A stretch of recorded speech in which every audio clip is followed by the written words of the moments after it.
Te damos la bienvenida a un nuevo audio de la hora silenciosa de Palabra de Vida, donde líderes alrededor del mundo compartirán con nosotros. El día de hoy escuchamos a... Muy buenos días, mi nombre es Leandro Vicio de Villa Langostura, Neuquén, y para mí es un placer poder compartir el comentario de esta hora silenciosa con ustedes. Bueno, hoy llegamos al desenlace del capítulo 24 de Génesis. En todo este capítulo se nos relata una historia de amor, ¿no? Pero no como esas que se ven en las series o en las películas, historias comunes, superficiales, sino una historia de amor verdadera, una historia que nos deja una gran enseñanza espiritual para nuestras vidas. Vemos a Dios obrando en y a través de la vida de las personas para que su propósito se cumpla. En estos días hemos estado viendo a un Abraham ya anciano, a quien Dios había prosperado en todos sus asuntos, dice el versículo 1, pero que había algo que lo incomodaba, que le preocupaba. Cuando él pensaba en una futura esposa para su hijo Isaac, no quería que ésta fuera de los pueblos cananeos, esos pueblos que vivían en medio de la idolatría y el paganismo, y que de esta manera Isaac se apartara del Dios verdadero. Así que envió a su siervo a su tierra natal, a la tierra de sus parientes, para encontrar allí a la que iba a ser la esposa de su hijo Isaac. Y al avanzar en el relato bíblico hemos visto o pudimos observar, ¿no?, cómo Dios fue guiando en todos los aspectos de la vida a todas las personas implicadas en esta historia. Dios iba a llevar adelante su voluntad y la escogida para esto era Rebeca. Entonces podemos afirmar que si Dios pudo orientar y guiar las vidas de aquellas personas, ciertamente puede guiarnos a vos y a mí en los asuntos trascendentales de la vida. Vamos a leer la porción del día, Génesis 24, 52 al 67, dice: Cuando el criado de Abraham oyó sus palabras, se inclinó en tierra ante Jehová, y sacó el criado alhajas de plata y alhajas de oro, y vestidos, y dio a Rebeca. También dio cosas preciosas a su hermano y a su madre, y comieron y bebieron él y los varones que venían con él. Y durmieron, y levantándose mañana dijo: enviadme a mi señor. Entonces respondieron su hermano y su madre: espere la doncella con nosotros a lo menos 10 días, y después irá. Y él les dijo: no me detengáis, ya que Jehová ha prosperado mi camino, despachadme para que me vaya a mi señor. Ellos respondieron entonces: llamemos a la doncella y preguntémosle. Y llamaron a Rebeca y le dijeron: ¿irás tú con este varón? Y ella respondió: sí, iré. Entonces dejaron ir a Rebeca, su hermana, y a su nodriza, y al criado de Abraham, y a sus hombres. Y bendijeron a Rebeca y le dijeron: hermana nuestra, sé madre de millares, y posean tu descendiente las puertas de tus enemigos. Entonces se levantó Rebeca y sus doncellas, y montaron en los camellos, y siguieron al hombre, y el criado tomó a Rebeca y se fue. Y venía Isaac del pozo del viviente que me ve, porque él habitaba en el Negev. Y había salido Isaac a meditar al campo a la hora de la tarde, y alzando sus ojos miró, y aquí los camellos que venían. Rebeca también alzó sus ojos y vio a Isaac, y descendió del camello. Porque había preguntado al criado: ¿quién es este varón que viene por el campo hacia nosotros? Y el criado había respondido: este es mi señor.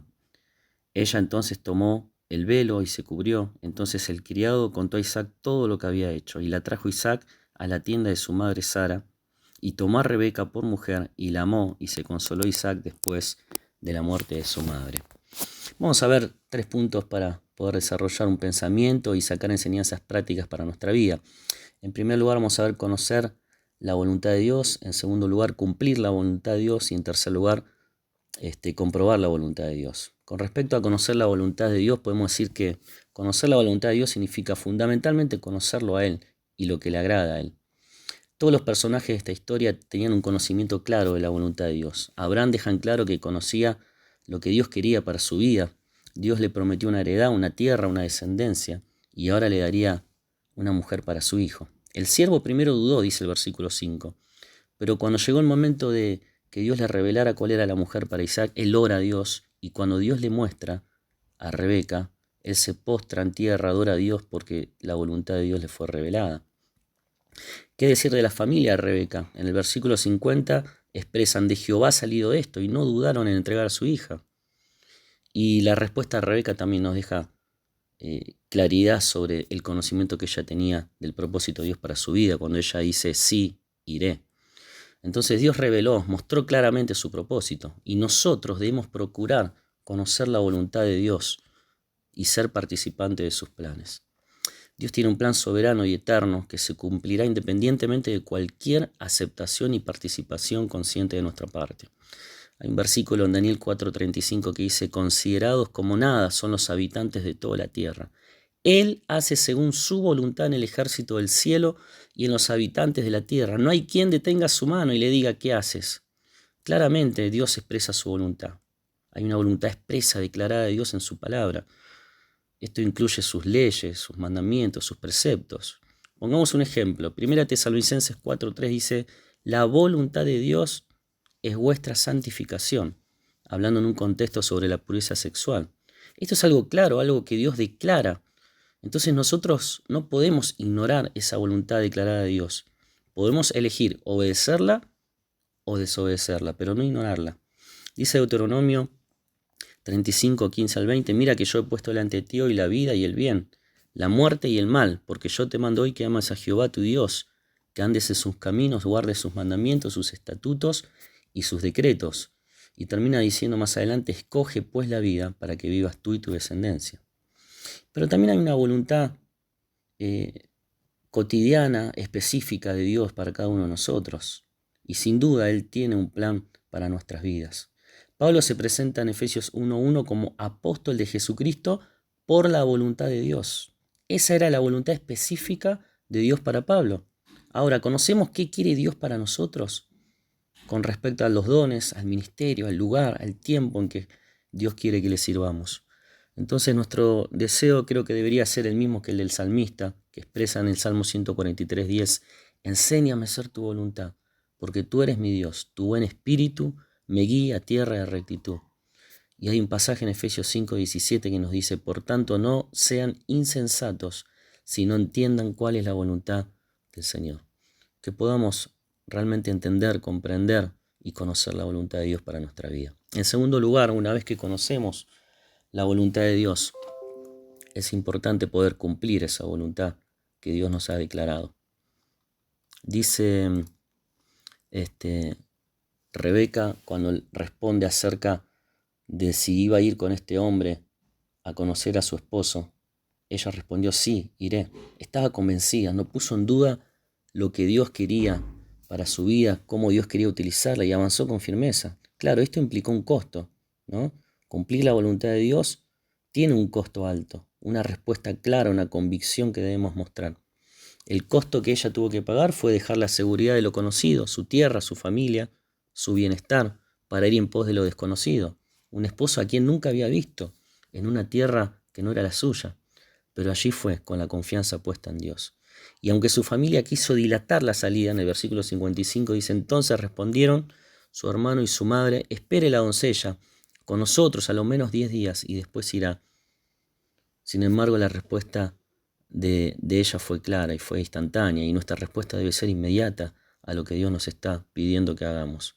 Los discípulos en Mateo 4:19-20 también respondieron así. Cuando Jesús le dijo: venid en pos de mí y os haré pescadores de hombres, ellos entonces, dejando al instante las redes, le siguieron. Y tenemos nuestro modelo supremo de obediencia a la voluntad de Dios, que es el Señor Jesús. Él no dudó en darlo todo por hacer la voluntad de su Padre. En Lucas 22:42 dice: Padre, si quieres pasa de mí esta copa, pero no se haga mi voluntad, sino la tuya. Y en Juan 5:30: no puedo yo hacer nada por mí mismo, según oigo, así juzgo, y mi juicio es justo, porque no busco mi voluntad, sino la voluntad del Padre que me envió. Entonces, para pensar qué cosas me están impidiendo comprometerme a hacer la voluntad de Dios, qué costo estoy dispuesto a pagar para entregarme al llamado de Dios para mi vida. Estoy dilatando, posponiendo el cumplir con lo que Dios me está pidiendo que haga. Y para terminar, en tercer lugar, comprobar la buena voluntad de Dios. Termina esta historia en Génesis 24:67 diciendo: y la trajo Isaac a la tienda de su madre Sara, y tomó a Rebeca por mujer, y la amó, y se consoló Isaac después de la muerte de su madre.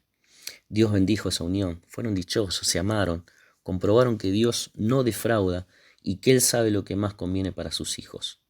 Romanos 12:2 nos dice: no conforméis a este siglo, sino transformaos por medio de la renovación de vuestro entendimiento, para que comprobéis cuál sea la buena voluntad de Dios, agradable y perfecta. Estos dos versículos de Romanos 12 nos dan 3 claves para conocer la voluntad de Dios. La primera es un cuerpo entregado, la segunda una vida separada y la tercera una mente transformada. Solo así podremos comprobar que su voluntad es buena, agradable y perfecta. Que Dios bendiga tu vida y que podamos conocer la voluntad de Dios, cumplirla y comprobar cuán bueno es lo que Dios tiene preparado para nosotros. Gracias por escucharnos. Recuerda que este audio no reemplaza tu tiempo a solas con Dios. Te animamos a que escribas tus aplicaciones personales. Hasta mañana.